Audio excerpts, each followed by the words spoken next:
Well, good morning. It's Sunday and we're in church, right? That's what we're having us, aren't we? No.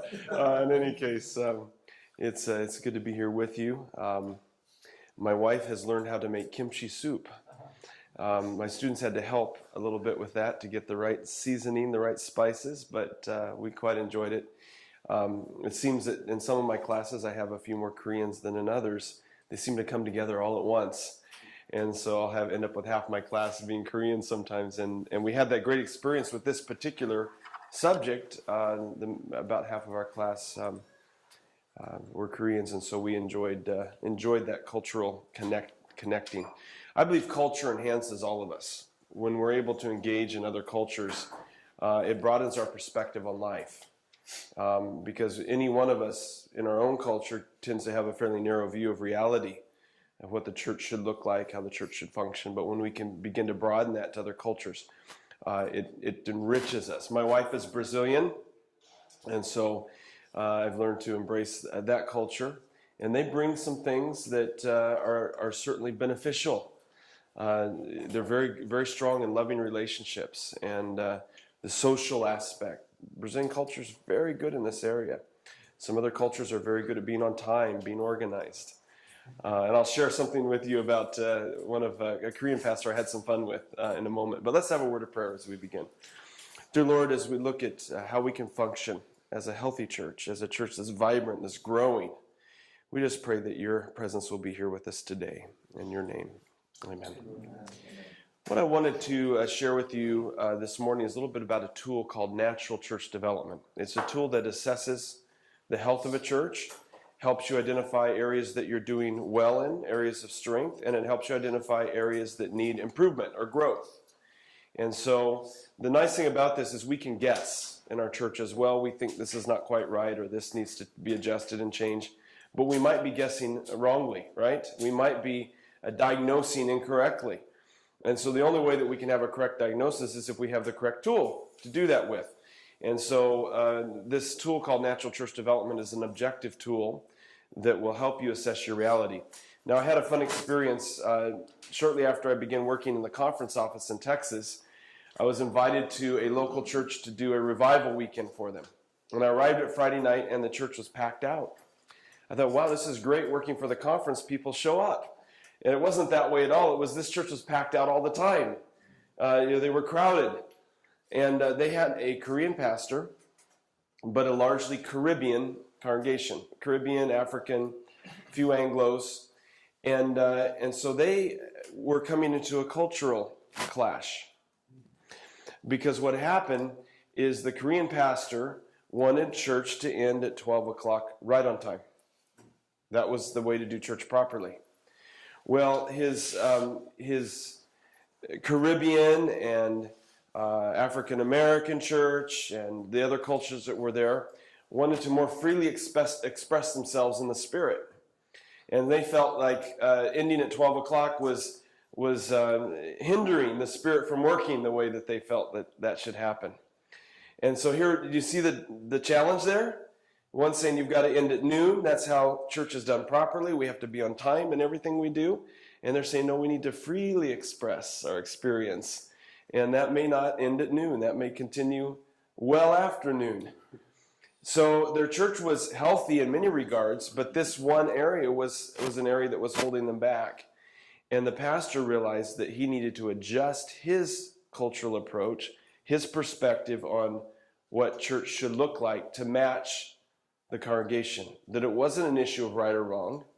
It wasn't a biblical issue. It was simply a preferential issue. And this is where sometimes we get challenged in culture of thinking that our cultural approach is an issue of right or wrong versus it's an issue of a preference and something that we've grown up with. Here's another case that's a very clear example. Our biography, you know what our biography is. That's how we grew up, right? Our experiences growing up often shapes our theology. So because of experiences that we had growing up, experiences that we went through, we translate that into things that we think are right and wrong in the way that church functions. So you see this very clearly happening in some island cultures, some Caribbean cultures, where they come across and you hear them say, that's not the way we do it back home, right? Well, you're not back home anymore. You're in a different cultural context now. And so these, again, are challenges that are faced. So in that context, I want to look at this subject with you and share some ideas, and then we'll open up for some questions as well. So I'd like to have a quiz. So let's take a look at a few quiz questions here. What country has living fence post? You'll find out what a living fence post is in just a moment. But is that the United States, Latvia, New Zealand, or Costa Rica? New Zealand. All right. There's a guess there on that one. What illustration emphasizes the importance on working on the low area of church health? Is it a pond, a barrel? Is it a 5-star restaurant or a gasoline tank? Next one here, final one. What exceptional experience did I have at a healthy church? Someone parked my car for me. I was given a birthday cake. Germ-X for my hands at the potluck. Or the names of my children were remembered. So those are the 3 questions. Living fence post come from the country of Costa Rica. Have any been to Costa Rica before? It's a beautiful country, but what happens when they want to put up a fence in Costa Rica, they cut some limbs off a tree, put those limbs in the ground, and string a fence along it. Now, if you were to do that in most other places, let's say we were to do that in Michigan, those fence posts would die, right? Or those limbs would die. But when they put those limbs from the tree into the ground, the conditions in Costa Rica are such that those limbs that look like fence posts actually grow roots. I mean, it's unbelievable. I've never seen anything like this. And so here you see a whole line of a fence and some pretty weird looking trees. But there's no question that those trees are alive, right? Now, why does that work in Costa Rica and not in Michigan? Yeah, climate. The climate, it's too cold here, isn't it? It's going to kill that right away. The soil may not have the same conditions, the same makeup as the soil there, because the conditions are perfect for that to happen. And so here's the premise of natural church development. This is a tool that evaluates church health, and the premise is this. When your church is healthy, it cannot help but grow. The church will grow automatically. It grows naturally. When the climate isn't right, when the church isn't healthy, then the church will not experience that. There may be some growth, but it won't be natural, right? And so this is the goal. We want to become so healthy, we want to create such an environment in the church that growth cannot help but happen. So one of my roles in Texas was to coordinate a natural church development for the entire Texas Conference. And early on, we received a result back from natural church development that was very high, a very healthy score. And I began to wonder, will I be able as a visitor to tell the difference between this church and just your average Adventist church? Is the difference observable? And so as we went to visit that church, they were being organized, I was anticipating that you could tell the difference between a healthy church and a sick church. Do you think that's possible? If you were to walk into a church that's functioning really well, everything is growing and vibrant, do you sense a difference in that church than one where there's conflict and problems and lack of direction and all these things? You can feel it, right? You should be able to do that. But I've been in some good churches before, but this one was exceptional for some reason. And so I wanted to find out why that was. Well, when I arrived on Sabbath morning, I discovered that the elders of the church had met already 1 hour before anybody came to church to pray together. That doesn't happen in every church, does it? I thought, this is very powerful. Sabbath school was an excellent experience, and I noticed there were some tables set up at the front of the church with some gifts lined out on the tables. And as I was there as the church planning coordinator, the conference president was there, I began to prepare in my mind my acceptance speech for this wonderful gift that they prepared for me. But the gift was not for me. It was for those that had helped start their church, but who were not members of their church. They wanted to express their appreciation to them. I said, well, that's very insightful. Well, this is a church that said, you know, when you go first for the potluck, you really do go first. And so I got in the front of the line and found out there was a gentleman that was looking for me. And he finally found me there in the front of the potluck line. He said, are you Pastor Evans? I said, yes, I am. He He said, I want to thank you for bringing your daughters, Alexis, Shrella, and Rachel to Sabbath school today. I hope they can come back again. Now, what's impressive about that? He remembered the names of my kids, right? All of us like it when somebody can remember our name and calls us by name. That feels special. But for him to look for me and make a point of calling them by name and invite me to bring them back again, it was powerful. 2 years later, I was invited back to the same church to preach. And of course, they welcomed me, and no surprise there. But as I walked in the front door, the same elder approached me. He said, "Good morning, Pastor Evans. Did you bring your daughters, Alexis, Shrella, and Rachel with you today?" At that moment, I said, "What is wrong with you, man? What kind of memory do you have?" He said, "Pastor, I have a confession to make." He said, "I knew that you were coming today, and so I looked back in my notes so that if your daughters came, I could call them by their names." That's impressive, isn't it? You see, the difference between an average church and a church of excellence is usually attention to little details. It's not something so dramatic, but it's that extra special touch, those little details that are paid attention to. Take, for example, greeting, how we greet people. We as Adventists, we enjoy greeting one another, right? Fellow Adventists. And churches can say, "Oh, we're a very friendly church," but they're only friendly with each other. They're not friendly with the new people that are coming. They're not friendly with guests. And so, we don't even realize sometimes we're doing this. And so we visit among ourselves. That extra little touch is to say, you know what? We're not only going to focus among ourselves and our own friends. We're also going to reach out and make sure that we're engaging and including the new people that are coming, which means we need to have an intentional plan. It won't happen just because we hope it will happen. We'll go to default, right? Which is what we're comfortable with. We have to step outside of our comfort and make a strategic plan of how we're going to welcome people and make sure they feel that we're hospitable toward them. So here's the result for this particular church. Their average score is 76. Now that sounds like getting a C in school, right? Not so exciting. That's not how this survey works. This survey is like a bell curve. 50 is average. And so on a bell curve, it goes up to the center and it comes back down. And we're going to look more at that in just a moment. But a score above 65, your church is about ready to be translated. It's so healthy, okay? Very few churches score into this category. And so, most score between 35 and 65. So over 65 puts you in the top 15% of any churches in the United States.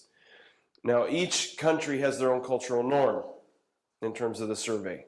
Because what a loving relationship looks like in Korea is going to be different than what a loving relationship looks like in the United States or in Brazil, for example, right? So there has to be a cultural norm that's set for the survey. But let's take a look at the scriptural imperative for developing this tool of natural church development. It comes from Mark 4, 26 through 29. Who would read the verse on the screen for me? Who would read that out? Yes.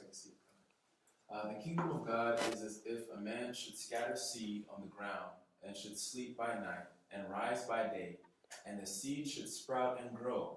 He himself does not know how. Very good. The growth of a seed is a miracle of nature, isn't it? So let's continue. Who would read the second page here? Someone else for us? Yes, go ahead. Thank you. For the earth yields crops by itself. First the leg, then the head. After that, the full grain in the head. But when the grain ripens, immediately he puts it in the sickle, because the harvest has come. Okay. So this phrase "by itself" is the word used there is where we get the English word automatic, the Greek word that's used there. And so what it's saying is when the conditions are right, the earth will produce a crop automatically. Now that means we've got to weed our garden, right? We've got to make sure there's plenty of water. There needs to be enough sunshine. The seed needs to be, one that will sprout and so on. When all those conditions are right, we're going to have what in the end? What's the end result in the last line there? The harvest. That's why and the same is true of a church. We want to have a harvest of souls, right? And so for that to happen, the conditions need to be right. Who is responsible for preparing the conditions? Is that God or humans? The farmer. It's a farmer who represents what? Represents us, right? God is the only one that can convert a human heart. We can't do that. But we are responsible to prepare the conditions, the climate in the church, so that there can be a harvest. If the conditions and the climate in the church are not right, we are going to run people off, right? People won't stick around. But if the conditions are right, our church can become a magnet for growth. We are the ones responsible to prepare the conditions in the church. That's our job, where God can do his work. So really it's a co-laboring process with God. We prepare the soil, he brings the harvest. Fair enough? All right, so let me share with you why I like this tool in particular. First of all, the research was of 1,000 churches in 32 countries on 5 continents. All right, that was the original research project. And what Christian Schwartz, who developed this, wanted to discover is, are there biblical principles that can be found regardless of where you go in the world, regardless of what culture you're working with, regardless of the size of the church? Can we find biblical principles that every church needs to have functioning well? And so what he identified are 8 biblical principles. The first one's leadership. Every church needs to have leadership. The question is whether that leadership is what? Empowering. So we recognize every church has leadership, but maybe that leadership's not empowering, right? Or maybe it is empowering. Healthy churches are going to have empowering leadership. Let's take a look at this one, spirituality. You can't have a church without having spirituality. The question is there passionate spirituality? Is the church lukewarm, right? Or are people passionate about their faith? Coming down here, structures. Are they effective? Or do the structures of the church inhibit the church from growing? Do they get in the way of ministry happening? Do we have to pass every little item through the church board, right? Or do ministries have the freedom to function within the area they've been given responsibility and have the help? Are obstacles removed, right? Or do we create obstacles, right? Relationships. Every church has relationships. The question is, are they loving? Or are we avoiding people as we walk past them in the hallway, right? Are there unresolved conflicts? Do people have bitterness towards one another? These are the kind of things that we need to be weighing. Now, I always ask people to take a look at this list and see if you can identify any of those items that are objectionable. You say, you know what? We don't want that in our church. We'd really rather go without that. So let's take a look here. How about, let's take here a look at need-oriented evangelism. Well, we really don't want that in our church. We don't want to meet the needs of people. We want to do what we want to do, right? What we like to do. That's obviously not a good thing, right? We need to be focused on meeting the needs of people. That was Jesus' method. And so I think as we look through all of these, we can say, you know, that's a good list. These things are very important. So let me share with you several reasons why I like natural church development. First of all, the principles are solidly grounded in the Bible and the spirit of prophecy in Ellen White's writings. These 8 principles can be found all throughout Scripture. In fact, have you heard of the Falkenbergs? Do you know the last name Falkenberg? Yeah, I believe that Robert Falkenberg Jr. is in China right now, right? In fact, I think he's your union president for Korea as well? No. Hong Kong, Macau. Okay. All right. China. In China. He's in China. So in any case, when he was here doing his doctoral research for his doctorate in Andrews, he studied in the area of natural church development. And what he wanted to discover is if the 8 quality characteristics, those 8 areas that we just looked at, are present in the writings of Ellen White. And he found a huge amount of evidence for that. So this is something we as Adventists should have been doing all along. Now, what is a principle? A principle is timeless and it's universal. So, for example, this idea of whether we should smoke or not. Okay, let's just take that up. Is there a verse in the Bible that says you shall not smoke? Yes or no? Sorry, it's not there, right? In fact, quite the opposite. There's a verse that says Rebecca lit off her camel. In the King James Version, right? It's a type of cigarette. She lit off her camel. Now, we know that's not what the text means, of course. But why do we not smoke? Why do we say as Adventists that we shouldn't be doing that? which is what? It's a principle, right? That applies to many areas of life. Our body's a temple of the Holy Spirit. It's a biblical principle. So it's not okay to smoke in Berrien Springs, right? But we can go over to Korea and smoke. No. Why? Principles apply everywhere, right? They're universal. So I can take this tool, natural church development, and apply it anywhere in the world. Fair enough? Because it's based on biblical principles. It's universal. And it's timeless. This tool is not going to expire. It's already been around for almost 20 years. And I've been using this tool for about 17 of those years, 16, 17 years. All over the world. It doesn't expire because it's based on biblical principles. The next one here, our emphasis on health ministry as a church makes this idea of church health easy to comprehend and apply. We understand why the human body, the physical body, needs to be healthy.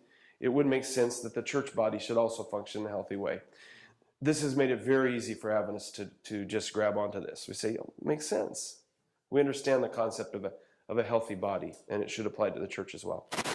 It gives the church an objective view of where they're currently at so they can face reality. Sometimes we don't want to face reality, right? We don't want to recognize that we have challenges in our church context. I was at a church that scored, I think their overall average is 18 on the survey. Now below 35, you're on life support. There's some major challenges going on in your church. They're at 18. And their inspiring worship score in that category was 5. This is not good, right? So I'm having a raw food lunch at the home of one of the members. I don't remember what it was. I'm sure it was vegan. I'm a fish-eating vegan, so that's okay. But in any case, here we have this conservative group, very conservative. I call them ultra-conservative, okay?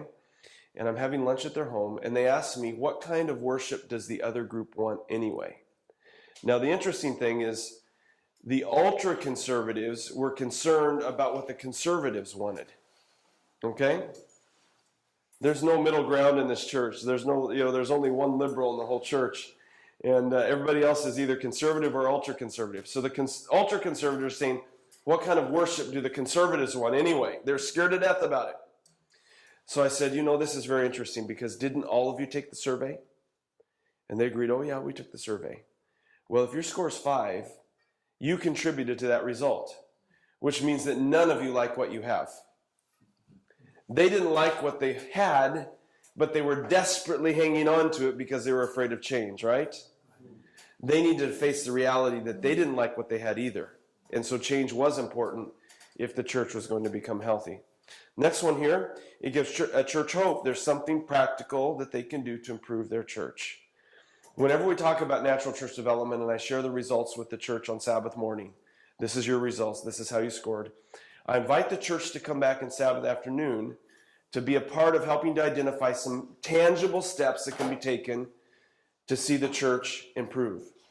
Do you know what happens? The church packs out. People show up. Why?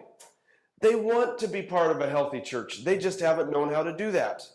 And if they have a tool that now can help them identify, hey, if you work in these areas, your church is going to improve, they want to be a part of that. I believe every Adventist wants to be a part of a vibrant church. We just don't know how to get there sometimes, right?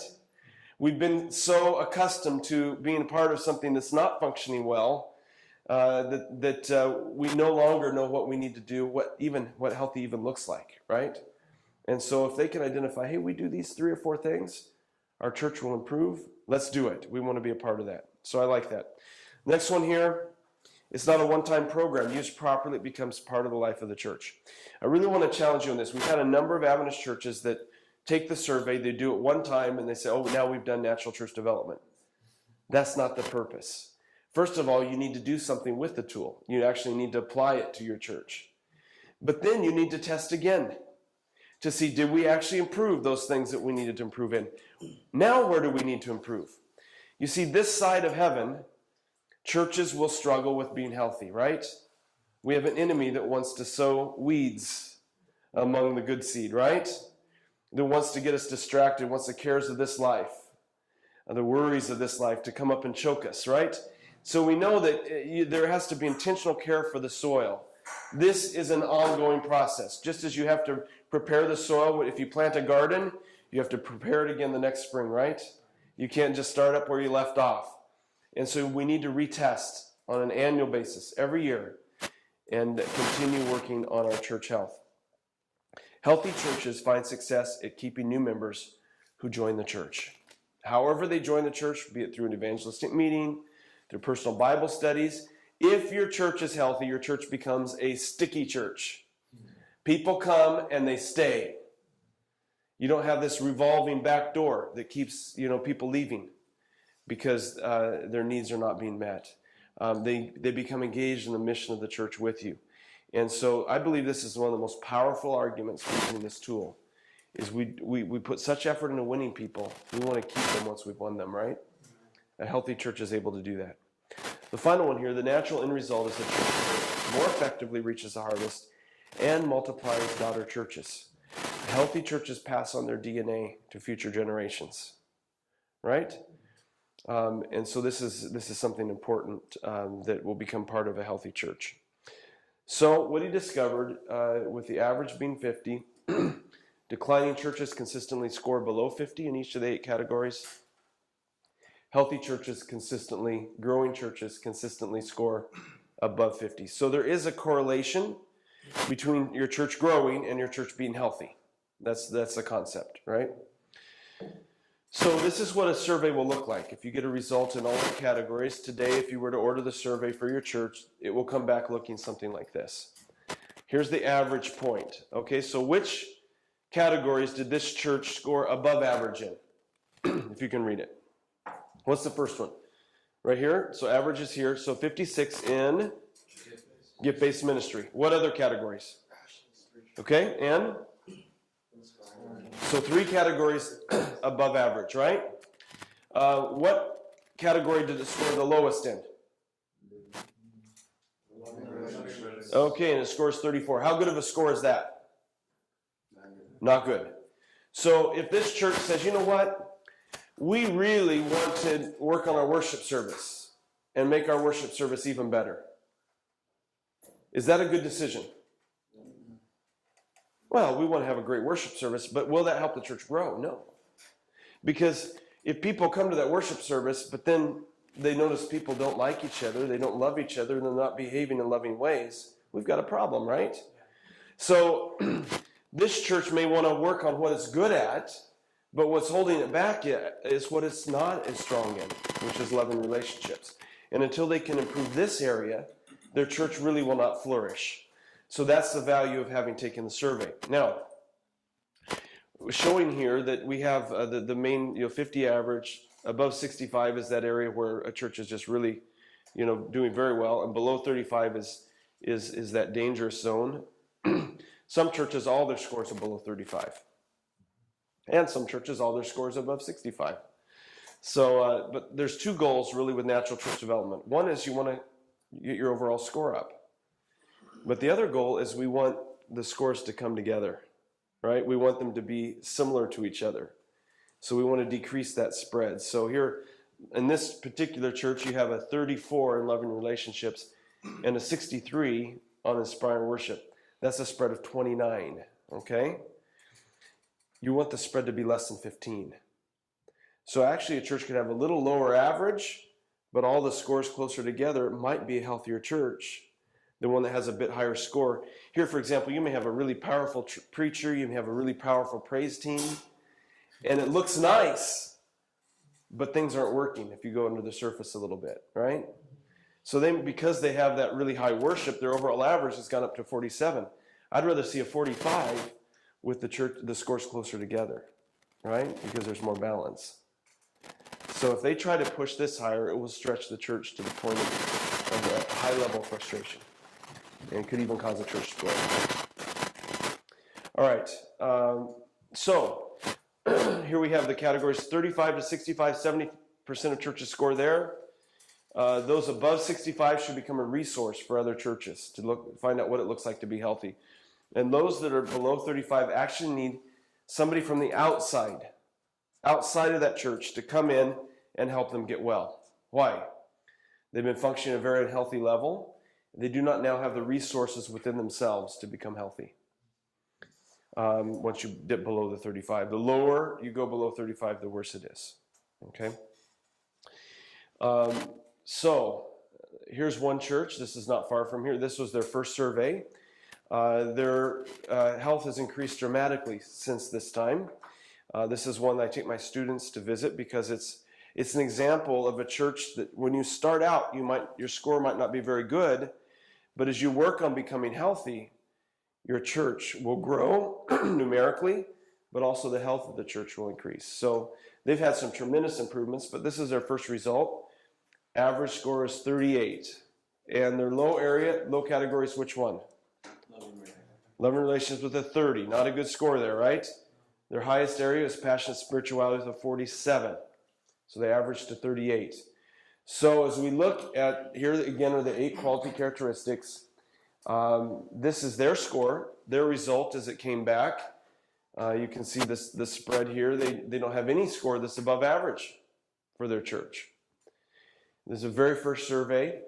And then we have a breakdown for every category. So you see here is a category, if we go back, passionate spirituality right there. They scored a 47.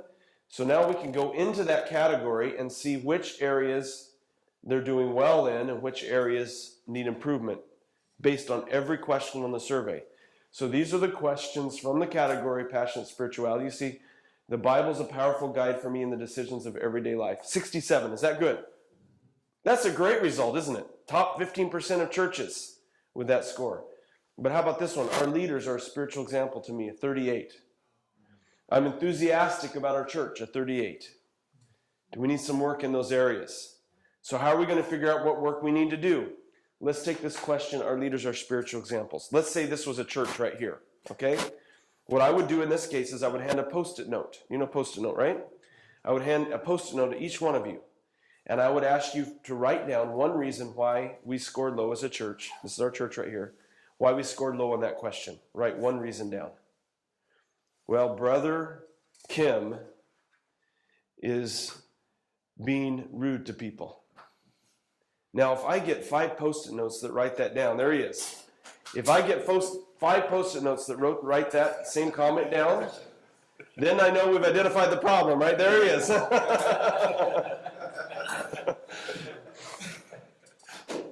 So this is the process of how you identify what's going on. Now, if it's something very sensitive, I'm not going to read that out for everybody to hear, right? But until we can identify the challenge, we aren't able to move forward. We need to be able to identify specifically what's causing this to happen. So we begin to deal with it in a sensitive, Christ-focused way, right? So if Elder Kim, if he's one of the elders, then we're going to need to sit down with elders and say, Elder Kim, this is some of the feedback that came back. How do we move forward with this? And have to face those things, right? And those things can be tough to face, but people's lives are at stake. Salvation is at stake for people when we function in unhealthy ways in our churches. So here's the next one, effective structures. You see that volunteers of our church are trained frequently. 22! Basically, there's no training going on in this church, right? So people are asked to do jobs they have no idea how to do, and nobody's training them to do it. Not a good plan, right? And yet here, understand clearly how the different parts of our church work together. That's a 63, very good result. Inspire worship. Look at this, the music. It's a 31. The music in the worship service helps me worship God. 31. Now you notice on that question, it's not asking you whether the music is contemporary or traditional. That's not the issue. The issue is whether the music helps you worship God. That's why we come together, right? For fellowship and to worship God. And so if that music is not helping you do that, that's not really where we want our music to be, right? We may need to make some adjustments. So they made some adjustments, and that score has gone up dramatically. So that's very encouraging. Loving relationships. Our leaders regularly praise and acknowledge volunteers, a 24. So people are doing things in the church, and nobody's appreciating it. Well, how long do you want to keep doing something if nobody's appreciating it? Man, people burn out. They drop out. They say, choose someone else next time, right? But imagine, what is your name? Carmela. Let's say we have a potluck one Sabbath, and Carmela brings a dish to potluck, and she's been doing this every week, and nobody ever says thank you. Well, what are we going to start doing? We're only going to have potlucks once a month, right? We're going to start just doing once a month. Healthy churches have breakfast and lunch every Sabbath. Okay? The healthiest churches. But our churches stopped doing potlucks and only do it once a month because it's a lot of work. Well, this is a problem. There's a problem with that mindset, because the reason that we have potlucks is so that we can fellowship with each other, right? So we can grow relationally. So Carmelo, right? Carmela. Let's say instead of, you bring your dish, and I notice that we have some guests from out of town that really liked your dish. And I come up to Carmela and say, Carmela, I know you bring a dish every week for potluck. I want to thank you for doing that. And I noticed the guests that were here today, they went back and got seconds. You're an awesome cook. Thanks for what you're doing. Do you see the difference? Now she's knowing something. It's not just me complimenting her myself, but I'm also letting her know what she's doing is making a difference. Do you think she's going to make a dish next week? She'll probably bring double size the next week, right? Because people need to be affirmed. And so this survey will help us pick that up and say, is that happening in your church or is it not happening in our church? How do we do that? As a pastor, I would want to go to the children's divisions on Sabbath morning. And they're in a hurry getting ready, but stop by and say, the difference you're making with these boys right here is amazing. Let's have a prayer that God will bless your ministry this morning. So 30 seconds, just, dear Lord, I thank you for brother so-and-so. Thank you for the blessing he is to our young people here in this church. Please bless him today. Help him to just really connect with these boys for you. Boom. Thanks, brother, for your ministry. Shake his hand. That's it. Can you imagine working in that kind of environment instead of how it is in most of our churches? This gets people excited about serving. So, if you have a plant that you're growing in your house, and all of a sudden the plant starts to wilt, what's the first thing that comes to mind? You need to give it water, right? But are we sure that's the problem with the plant? You realize there could be many other problems, right? For example, is the plant root bound? Has it outgrown the pot, right? And the roots can no longer spread out. Does it need to be relocated where it can either get more sun or less sun? Do we have it sitting in the right location? Are there proper nutrients? Do we need to give some nutrients to our plant? Or does it need water? Or is it overwatered? Yeah. So these are things we need to look at. It's not some simple thing, the plant's wilting, let's give it water, right? And so what we think when our church isn't growing, we naturally want to do the thing that we're already doing well, right? Well, we're good at worship because we have a nice worship team and we have a good preacher. So let's put more emphasis there. That is not what works. We need a balance for there to be a proper result. And we'll wrap quickly here. So this is a barrel that gives the same concept. If we think of those 8 areas as staves, these little slats around a barrel, where's the water going to run out? At the shortest stave, right? And so as we raise that low area, we're going to be able to hold more water in our barrel. And the same is true of our churches. Here's another way to look at it. I had somebody draw a cartoon for me demonstrating this. It's like plugging the holes in the barrel. That's when we work on our church health, it's like plugging the holes. And it's important we do that. We don't want to just add, if one of the 4 basic minerals needed for successful plant growth is missing from the soil, our plants will not get healthier, will not improve by increasing the levels of the minerals that are already higher. The goal is for a good balance among minerals, bringing all elements to their proper level. Dr. Rodney Mills is a good friend of mine, and every year we teach a class called Natural Church Development at the seminary.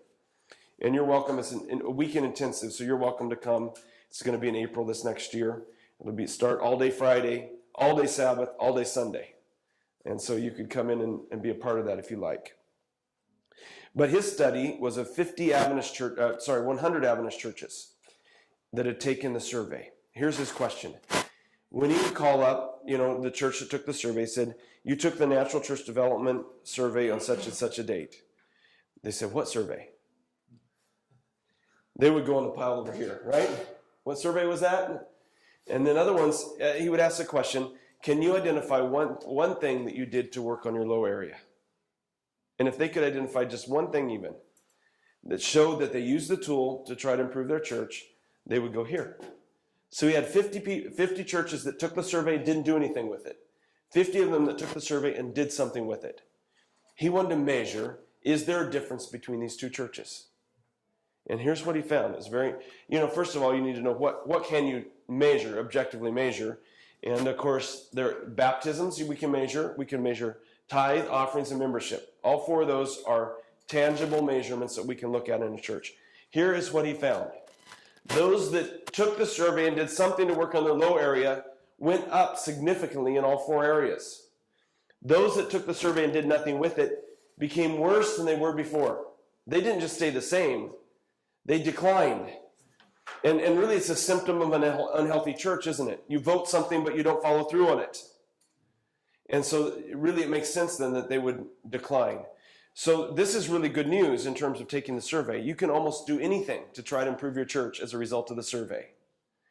But because you're intentional about it, your church will improve. If you're very strategic and come up with a really good plan, the transition of your church can be dramatic.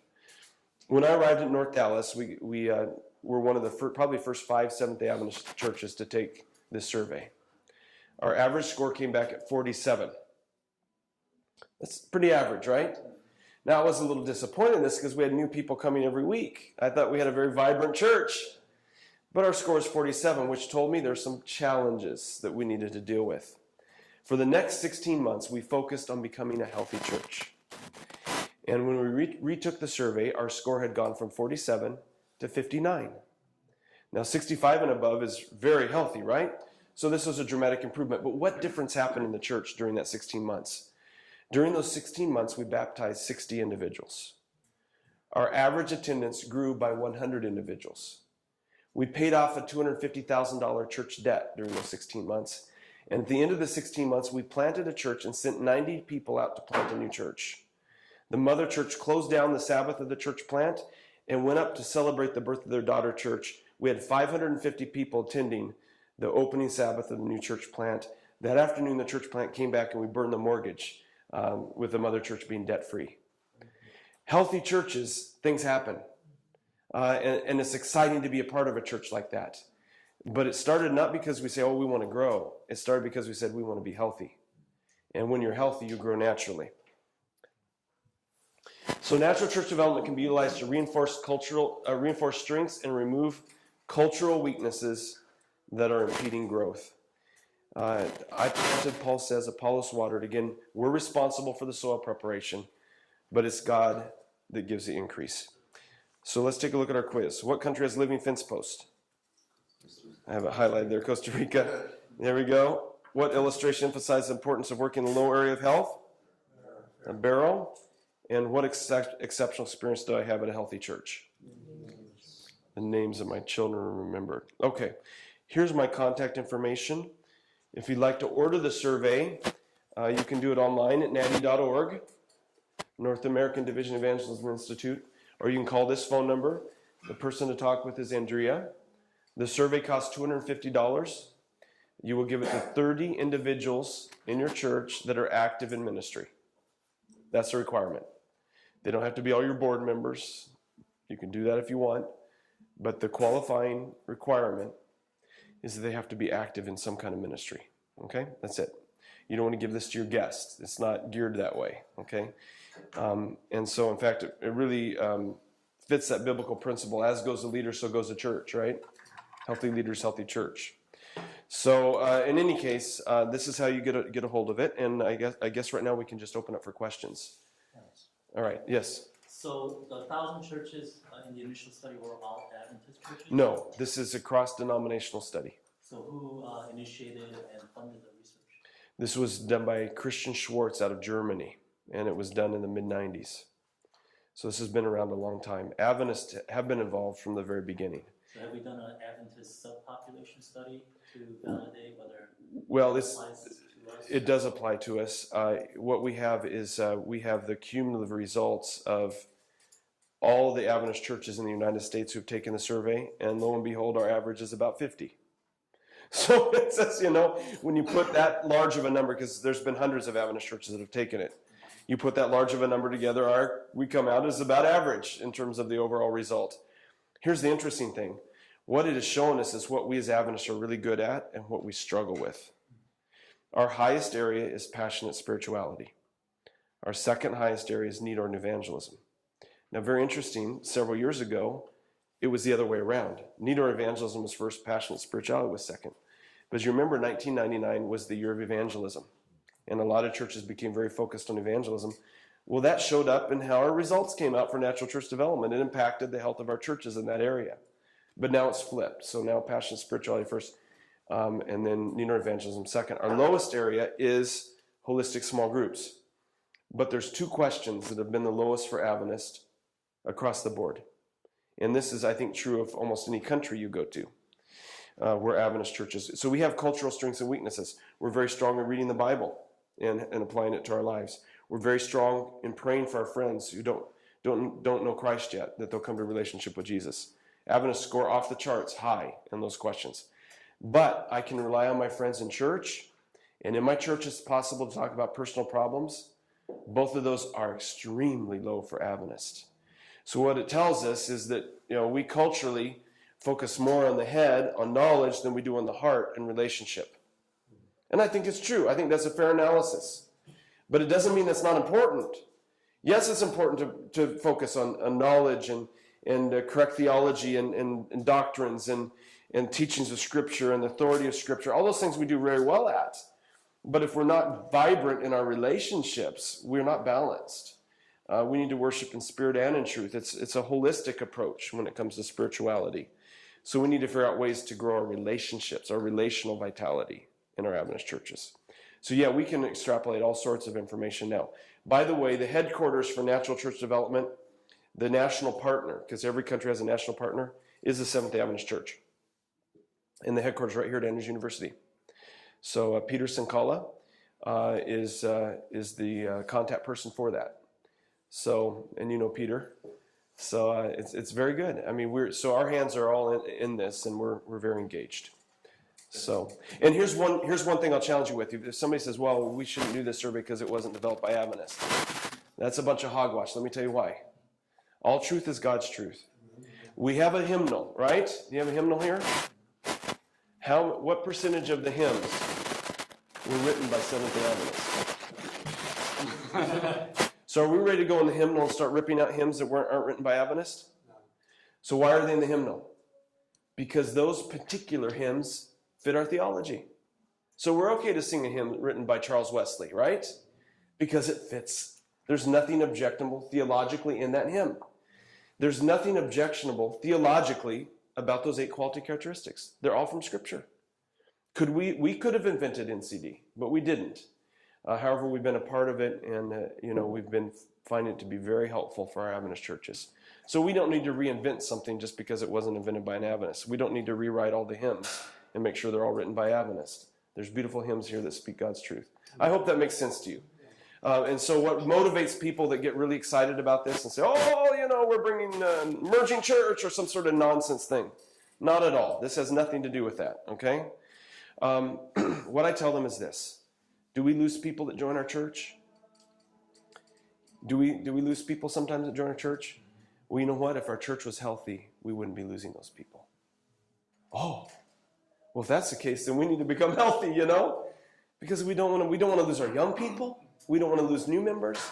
And yet we do it when our churches aren't well. When they're sick, we do lose them. So anyway, that's kind of a little bit of the history with it. But I have not found, when we approach people that way, I found that they want to do the survey. And they say, when can we take it? Any other questions? You have a follow-up? Yeah. So what do you tell the churches that score 65? Oh, yes. Other than good job, keep going. Well, because any organization that reaches that peak, there's only one direction. Down, right? No. Here's the thing. On those surveys, even for those that score high, there's still 10 questions that are the lowest 10 questions. And that's where you focus anyway. We talked about the low category, but really you want to dig down and find out which, and it comes back in the result. You'll have a page that will show your 10 highest questions and your 10 lowest questions. So what you want to do is you want to look at your 10 lowest questions and work on 3 or 4 of those questions to raise it up. So even a very healthy church still has some low questions. My grad assistant at the seminary, she was pastoring a church plant where the average score was 90. But it showed on the survey in the bottom 10 questions that she was perceived as having too much work to do as the pastor. She was not modeling balance to the members because she was doing too much work. She wasn't bringing in balance in her life, and that was being observed by the members. That's an area that she can still improve, right? So, I need to do a better job of spreading out the work among the church and empowering the members to do some things that I'm doing myself. Now, she did them very well, so the church scored very high, but that was a growth area still. So even healthy churches have growth areas. However, here's what you let these churches know. You have a responsibility to do two things. One is to be a resource to other churches so they can learn what it looks like to be healthy. They can experience church health. The second one, however, is that you have a responsibility to pass DNA, your healthy DNA onto a daughter church. You need to get pregnant, okay? So they need to be planting a church that also is healthy like they are, right? So there's always work to do, and they should retest again. This church was 76. They didn't take the survey for 4 more years. And when they took the survey again, they were to 65. They didn't need a decrease in their health, but it was because they didn't give it attention on an annual basis. 65 is still good, but they had been into 76. Some minor adjustments, they'll get back to 76 and even higher. I said there were a couple other hands. Yes, here. So, what if you're a church, like for a smaller church, that doesn't have a 30 members? Yep. To usually fill it? So that's number one. Number two.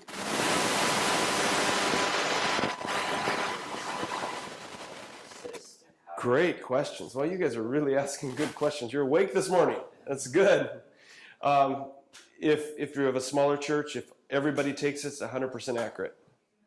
See, when you have a larger church and 30 people take it, there's a plus or minus a margin of 3, so they found 30 surveys is sufficient to get an accurate result.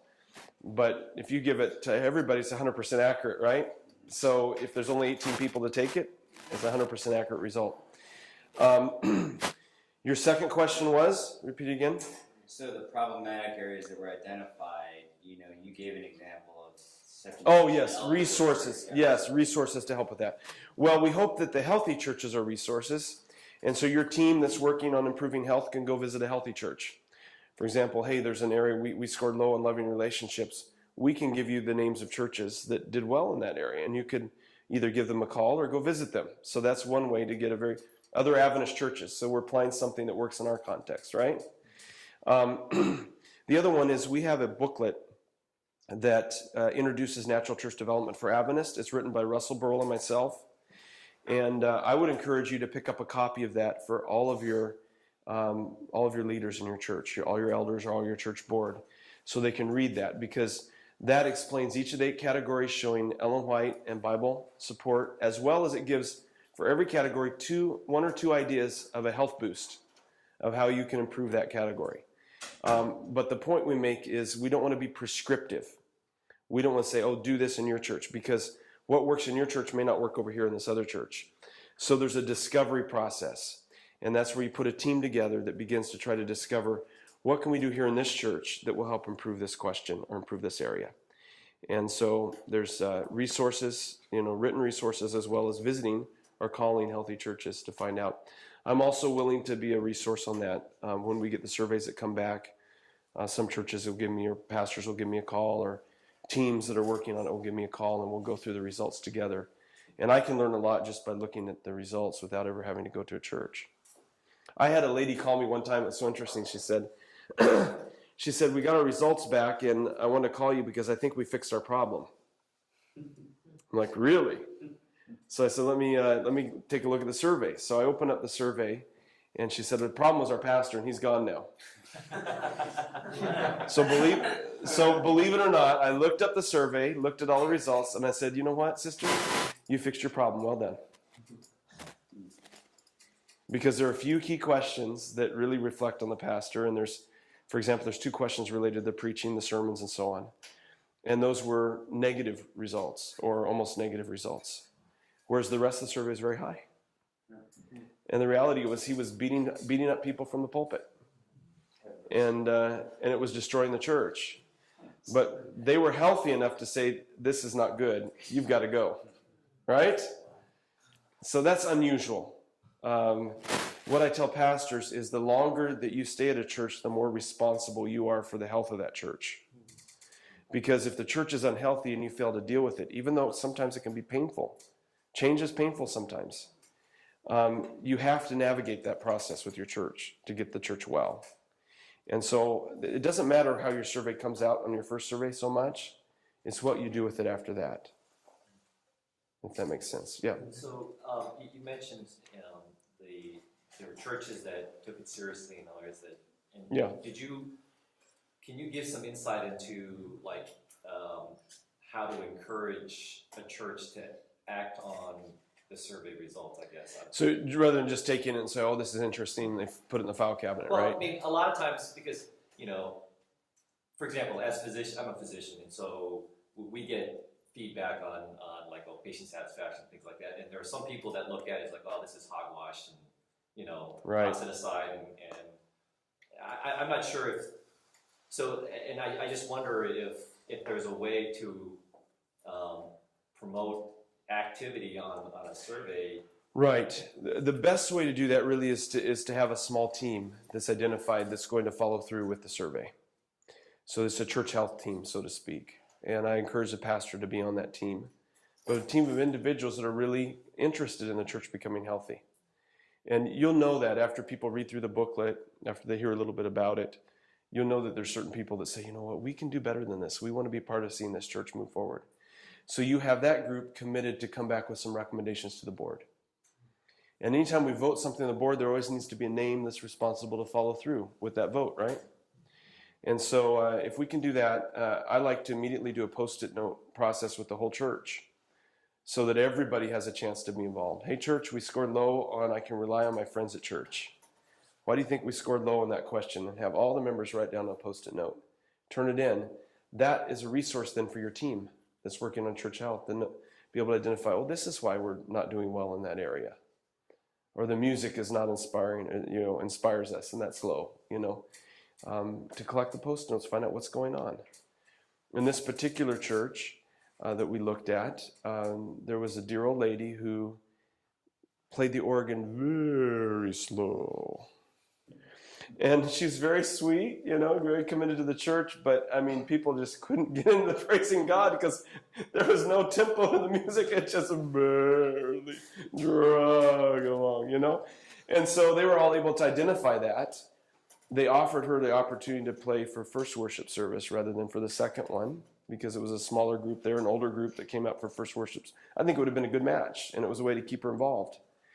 But she got a little upset about it, and little hurt feelings about it. But she's continued to come to church, but their church has started to fill up. They have an amazing pianist now that plays, and the organist will join sometimes for some songs. They have a team of individuals that lead in the music. It's a new day. Now, I had students that went there and say, oh, they could be doing better in their music. Well, hello, if you see where they came from, they're doing amazing. This is incredible. So it's all in the context, isn't it? If you've been a part of a very vibrant worship at Pioneer Memorial Church, that may look a little bit, drab. But from where they've been, wow. But you have to do tangible things to move forward. But that team is the one that helps guide it through the process. And there's going to be some bumps along the way, and that team continues to help move that through. So that can be helpful. Yes? I mean, let's say you have a pastor who wants to grow the church, but maybe he's more from like a business aspect, and he thinks all we got to do is just increase the people coming to Sabbath school, Right. and so put these directives out there, but not really having any real plan. I mean, can we get them on board? So I shared with you some of the questions in the survey. Did you see one of those that will pick up if somebody's kind of trying to run the church more like a business? Did you see one of those questions that we highlighted? I mentioned it. Our leaders are spiritual examples to me. Okay? If that's going on in the church, that question will show up low. And the process says that you deal with your low questions. It's easy to avoid dealing with them because it's uncomfortable. But if we avoid, they're going to stay there. So we have to go after them. And unfortunately, if you do nothing and just repeat the survey, you'll end up with those same questions hitting the low 10 every single time. I have one survey I could show you where The same question showed up, same 3 or 4 questions in the low 10 every time they're taking the survey, which tells me they're doing nothing with the survey. They're just taking it for interest's sake. And so we have to go after those areas. And so if you have a pastor that comes there in the low area, pastor, what are we going to do to deal with this question right here? I'm concerned about this question because it's in our lowest 10. As we look at the process we're supposed to be following, we need to deal with those that are in the low area. And so that will force the issue to be dealt with. And sometimes we as pastors need to have our own passion grow so that it's contagious for others, right? So it can be a wake up for pastors as well. And so it's not so much how that first result comes back again, because pastors may be worried. This may reflect on me. It may not look good. This doesn't matter, this first result. It's what we do with it after we get the result back. That's what's important. Yeah. I just have one question real quick.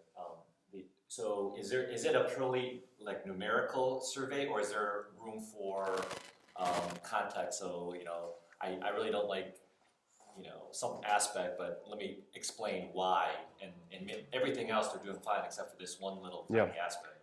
Well, all of the questions have been field tested to make sure they're actually measuring what they're asking for, right? So what will happen is that specific feedback comes after the results come back. And so really there's a scale of highly agree, disagree, from the scale of agree to disagree, all the way through for each of the questions. And so what will happen is if there's really an issue, there's going to be a lot of other people that agree with you on that. And so a lot of people will be marking that same question low. And that's how you end up with those low questions, right? And then you have to unpack it. Why? And that's where you get very specific and say it's working pretty good, but there's just one little area that needs some adjustment. And sometimes it can be a very simple thing, but sometimes it'd be a very painful thing. So, yes. I'm a member of the Korean Church in Loma Linda, Okay. which is one of the biggest Korean Adventist churches around, if not in the world. We took this survey actually 2 years ago, and a lot of it we kind of were aware of what we're doing well. Yep. But some of it is actually eye-opening. Mm-hmm. And I encourage all of you who haven't done this to take it. But my question is, how do you focus on, the low categories without having a negative impact on what you're already doing well? Mm-hmm. Yeah, no, you can actually utilize the strengths to help raise up the weakness. So that's one of the approaches. You want to leverage your strengths to raise the weakness. And so if you're high in loving relationships, for example, but you're not so strong in need or evangelism, you're going to use those loving relationships now evangelistically, not just to love each other, right? So you're not ignoring those. And so it's very unusual for a church to go down. If they're working in the low area, it's very unusual for them to go down in any other category. They actually end up going up in all the other 7 because there's a interrelatedness between all 8 categories that happens. And so as you go up in loving relationship, it's going to affect people wanting to use their gifts in ministry. It's going to affect the environment during the worship service. So it tends to have so when we worked on the church I was pastoring went from a 47 to 59, we went up in all 8 categories. It wasn't just the ones that were the lowest. We went up in everything. So that tends to be the pattern and the way it goes. So yeah, it actually serves to help build momentum rather than decrease it. People start to feel better. There's just a whole new atmosphere in the church. Okay, one more. Does this loving relationship majors the health of the family relationship as well? No. Because a lot of times the health of the church in terms of relationship is a reflection of how they... Well, no one, yes, because this is not a family life survey. That's a different result. What it will do, though, is if there's fractured or broken relationships in the church, let's say there's an ugly divorce that happens in the church. Does that affect the church? It affects the whole church, doesn't it? People start taking sides. People start gossiping. So it does. I mean, and so in that sense, it is. If there's fractured relationships in the church of any type, it will. Yeah, it will. Because I know of people with bitterness towards one another in our church. That's one of the questions in the survey. So it will be picked up. There's a residual impact. I want to mention. I've just developed a tool, and Paul knows about this tool called Max Life, and we've been sharing that. It's basically and this is Adventist from the beginning. It's basically a survey for your individual health as a person. So I have 8 categories related to individual health, and I'm not talking about just about physical health. That's one of the 8 categories. So we gave this to our doctoral ministry students. Of the 8 categories, where do you think they struggled in finding balance with their family and with their physical health? So they're doing fine with career, financial, intellectual, some of these other areas. But those were the 2 that were lowest for them. Will it help them personally if they're going to grow in those areas? Absolutely.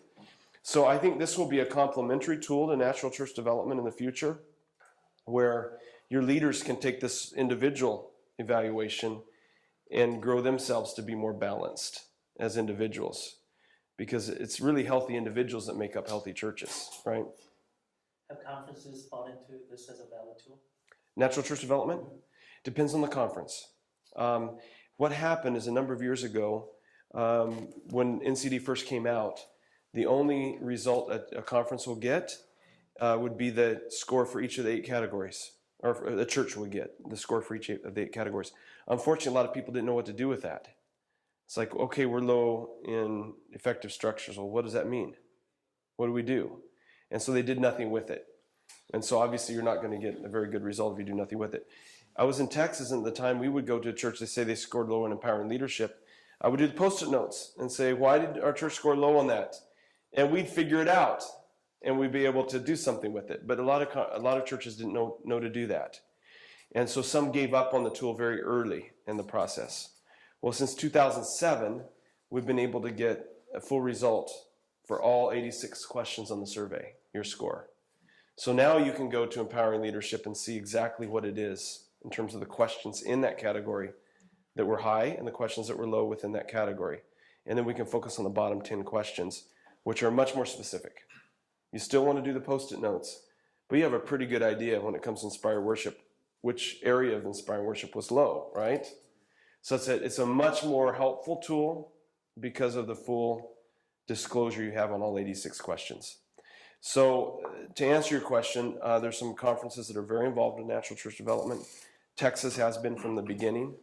Well over a couple hundred churches that have been surveyed there. And some that continue to do it on a regular basis.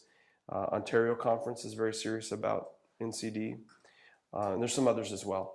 But the beauty of it is if you choose to do it as a local church, your conference isn't going to get in the way of you doing that. There's no problem. They're gonna be happy to see their churches get healthy. But it may not be a top-down program. We do have one conference that requires for all their churches to do it in order to get evangelism funds. That's ineffective. If you're enforcing it, then they rebel against the tool, and it's not helpful. So we find that they just fill out one column all the way down. That's going to skew the results, isn't it? In fact, there's some negatively phrased questions on the survey. About every 8th or 9th question is negatively phrased to cause you to think, so that you have to respond differently, because the correct answer is on the opposite side, right? If your church is healthy. So I found out with my grad assistant that people love the church so much that they went down all one column on the positive side, but they missed the negatively phrased questions. They weren't doing it to rebel. They just said, we love our church, so we're going to mark the highest on every one, not realizing that every 8th or 9th question was. So in all the negatively phrased questions, the scores, you can see just. So there's a way to kind of check and balance that. You can see if somebody's done that thing. So.